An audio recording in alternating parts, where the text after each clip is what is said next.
사실은 우리 인간도 동물이에요. 창의성은 이 동물 근성에서 나온다라고 저는 생각을 해요. 부모들이 지나치게 외양을 강조하고 아이의 감정을 컨트롤하고 본성을 누르려고 하고 이렇게 됐을 때는 정말 생명력 없는 아이, 그런 아이가 만들어지기도 해요. 자유롭게, 그러니까 본성을 발산할 수 있는 기회가 너무 적다는 거예요. 동물 본성이 죽어 있는 것, 이것이 저는 학교 폭력의 또 원인이 아닐까? 사실은 제가 이제 고백컨대 제가 청소년 시절에 지금 돌이켜보면 우울증 환자였었어요. 제 표현을 잘 못하고 늘 있는 듯 없는 듯 숨어있는 아이. 인간의 성장 발달이 어떻게 이루어지는가? 그게 굉장히 궁금했어요. 병은 어디서 만들어지는가? 그 장소는 가족이다라고 얘기를 하게 되고요.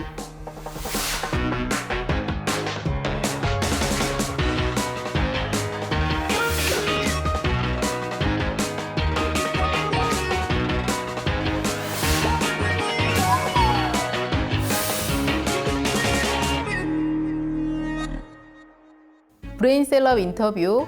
오늘은 브레인셀럽 학교폭력과 뇌를 주제로 했던 1회 방송에 출연하셨던 국제뇌교육종합대학원 대학교 상담심리학과에 재직 중이신 오주원 교수님을 셀럽으로 모셨습니다. 안녕하세요. 네, 안녕하세요. 네, 반갑습니다. 첫 번째 질문 드릴게요. 교수님이 아동학을 전공하셨어요. 아동학을 전공하시게 된 계기도 좀 궁금하고, 이것이 강단에서 상담 심리학으로 이렇게 펼쳐지는 과정이 어떤 과정일지 궁금하거든요. 사실은 제가 이제 고백컨대 제가 청소년 시절에 지금 돌이켜보면 우울증 환자였었어요. 어린 시절에 부모로부터 윽박당하고 많은 제재를 당하고 많이 혼나고 그러면서 많이 위축된 아이. 일단은 제가 좀 원인을 좀 알고 싶었어요. 그래서 과목 중에 아동 발달이라고 하는 과목이 있었는데 거기서 뭔가를 알기 시작했어요. 그리고 이제 아동 가족을 하다 보니까 모든 그 마음의 문제는 가족 안에서 일어난다는 사실을 알게 됐어요. 전혀 몰랐던 부부가 만나서 이렇게 함께 살면서 가족이 만들어지잖아요. 그래서 가족의 분위기는 부부가 만들어내는 거죠. 그래서 부부관계가 너무너무 중요하다.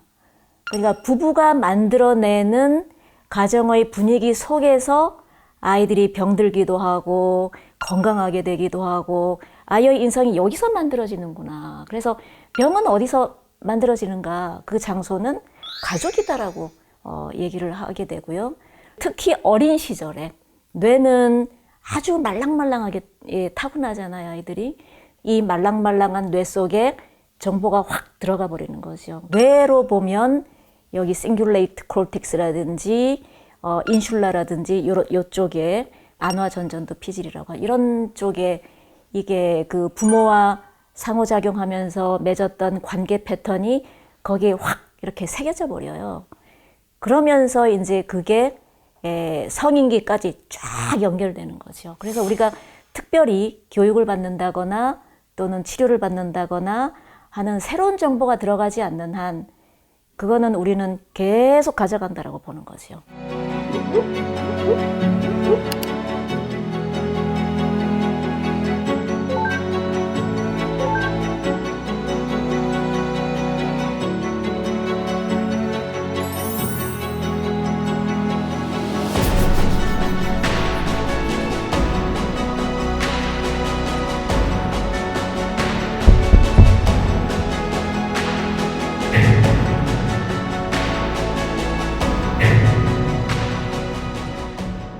그러면 그거를 아셨으면 더 결혼을 해서 가정을 꾸리는 일이 쉽지는 않으셨을 것 같아요, 개인적으로. 그렇죠. 예. 그런데 이제 이게 그러면 이제 이런 질문을 하게 되거든요. 그러면 어렸을 때 좋은 관계를 맺지 못한 사람은 뭐 죽을 때까지 그거를 가지고 가야 되나? 그렇지는 않아요. 이게 우리의 뇌가 또 가소성이 상당히 많습니다.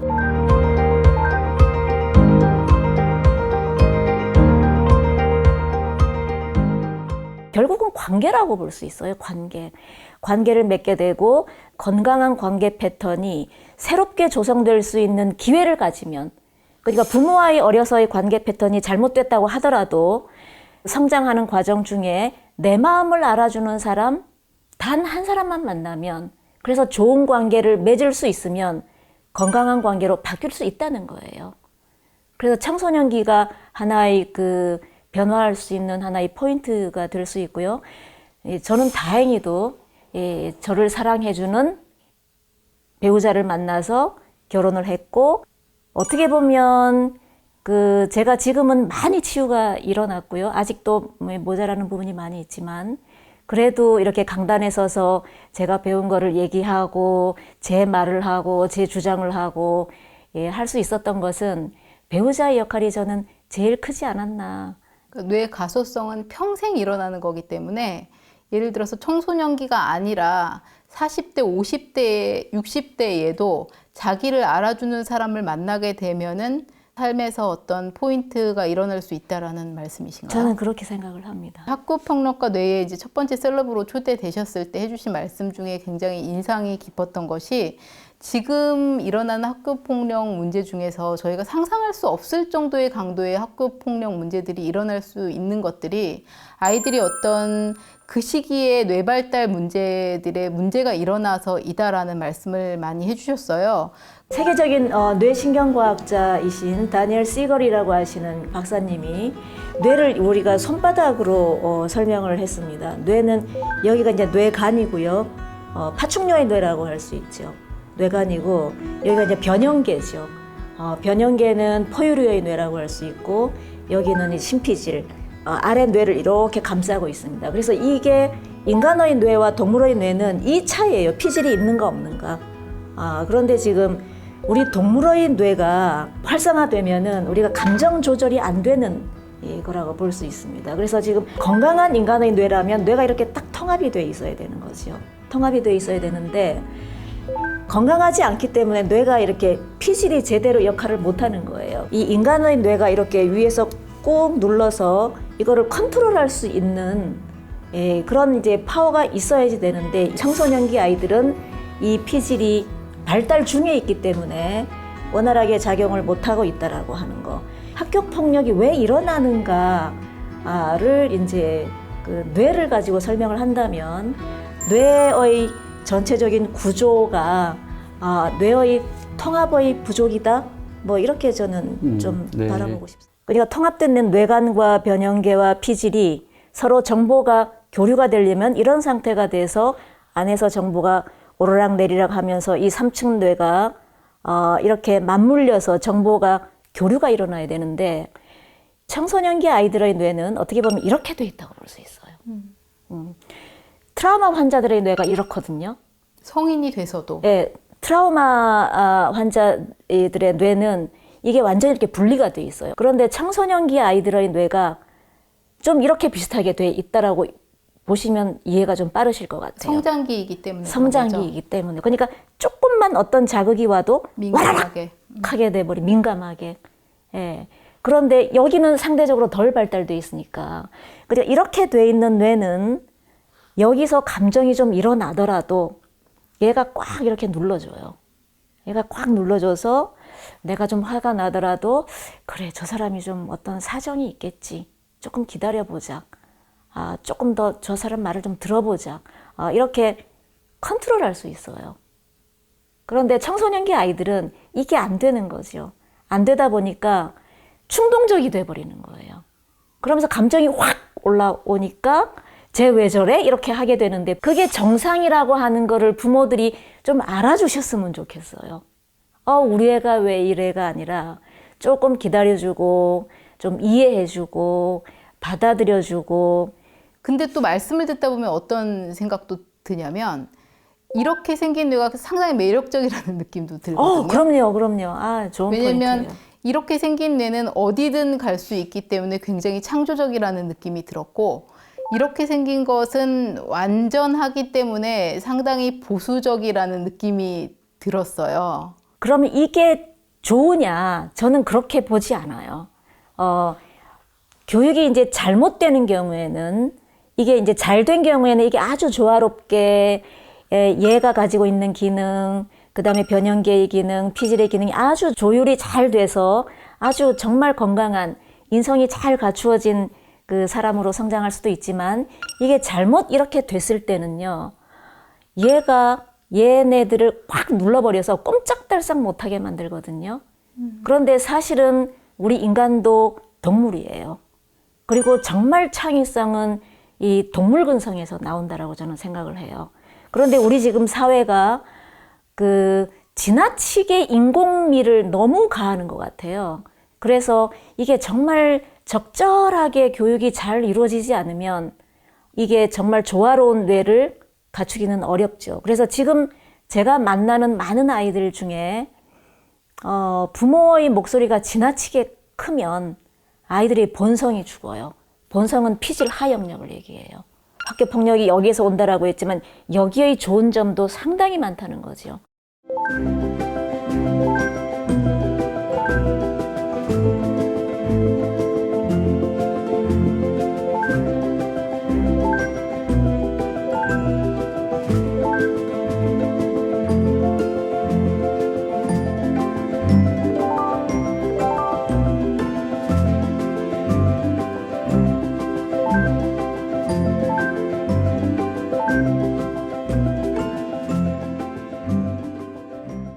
우리가 지금 그 우리나라의 교육 환경이 지나치게 우리가 아이들을 막 컨트롤하고 움직이지 못하게 하고 학교에 가둬놓고 공부만 하게 하고 뛰어놀지 못하잖아요. 그렇죠? 자유롭게 그러니까 본성을 발산할 수 있는 기회가 너무 적다는 거예요. 그래서 이걸 막 발산하고 막 나가서 뒹굴고 뭐 싸우기도 하고 넘어지기도 하고 깨지기도 하고 피도 흐르고 뭐 이런 경험이 없다 보니까 이게 동물 본성이 죽어 있는 것, 이것이 저는 학교 폭력의 또 원인이 아닐까? 누군가를 괴롭히고 막 이렇게 하면서 그거를 푸는 거죠. 그러면 순서대로 발달해야 되는 1번, 2번, 3번이 있는데 순서대로 자연스럽게 발달을 하면 이런 어떤 폭력적인 근성들도 조금 사라지게 될까요? 근데 지금 교육은 감각을 죽이는 교육이에요. 그래서 감각을 살려야 되는 게 저는 굉장히 중요하다고 생각해요. 자기 몸에 대해서 센서티브해지고 그렇게 했을 때 내 몸을 관리할 수 있거든요. 그 다음에 이 변형계의 목적은 내 감정을 알아차리고 내가 컨트롤하고 내 감정을 표출하고 다른 사람의 감정을 내가 이해하고 그러면서 공감이 이루어지고 교류가 이루어지고 대화가 되고 소통이 되는 거, 그게 변형계의 목적이에요. 그래서 아래쪽에 뇌의 목적이 달성이 된 다음에 그 다음에 이거를 우리는 제대로 쓸 수 있어요. 그래서 사실은 아래쪽의 뇌의 교육이 훨씬 더 저는 중요하다고 생각을 해요. 그런 다음에 이게 제대로 이루어진 다음에 순서대로 몸이 건강하고 그 다음에 정서 표현을 마음대로 하고, 근데 우리나라에서 정서 표현이 지금 마음대로 안 되거든요. 지금은 이제 조기 교육이라고 해서 영어, 뭐 중국어, 막 러시아어까지 배우는 것들이 아주 어렸을 때부터 이제 시작이 되는데 그런 것들 때문에 지금의 어떤 정서적인 문제나 이런 것들이 요즘에 더 많이 발생하는 거라고도 볼 수 있을까요? 유치원 교육은요, 글자 가르치는 교육이 없어요.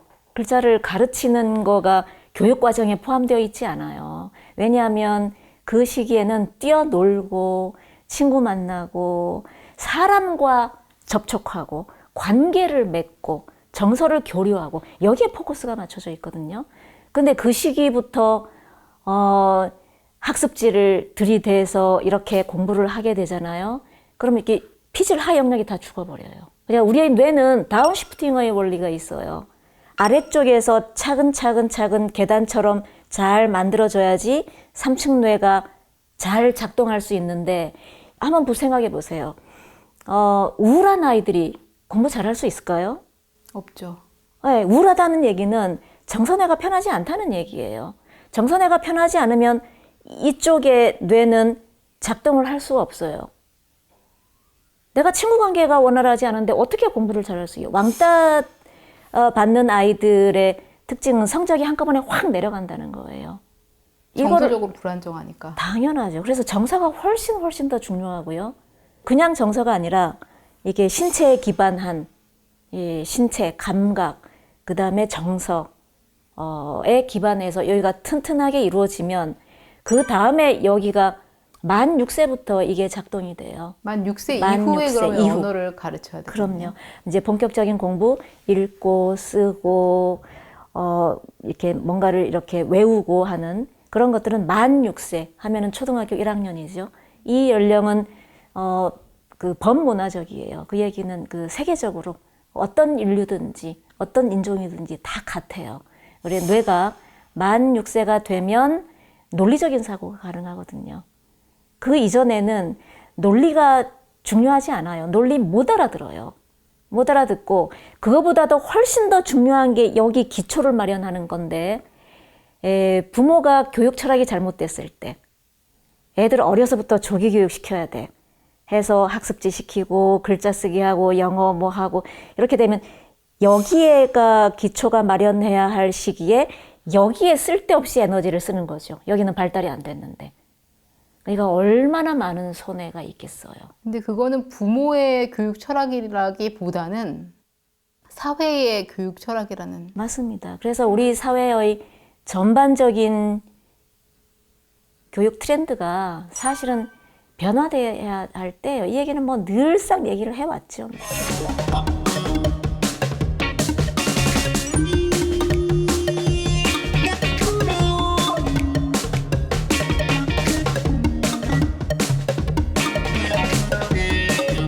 유전적으로, 기질적으로 공격 성향이 높은 아이들이 있어요. 얘를 이렇게 했을 때 제가 이렇게 움츠러드는 걸 보면 재밌어. 와, 내가 힘이 있어. 저 어린 시절을 이렇게 이제 돌이켜보면 어떤 모습이 떠오르느냐면 나는 부족한 것 같아. 나는 뭔가 못났어. 그 열등감, 수치심, 이렇게 쭈그리고 앉아서 우울해하는 모습. 이제 걔한테 제가 다가가요. 다가가서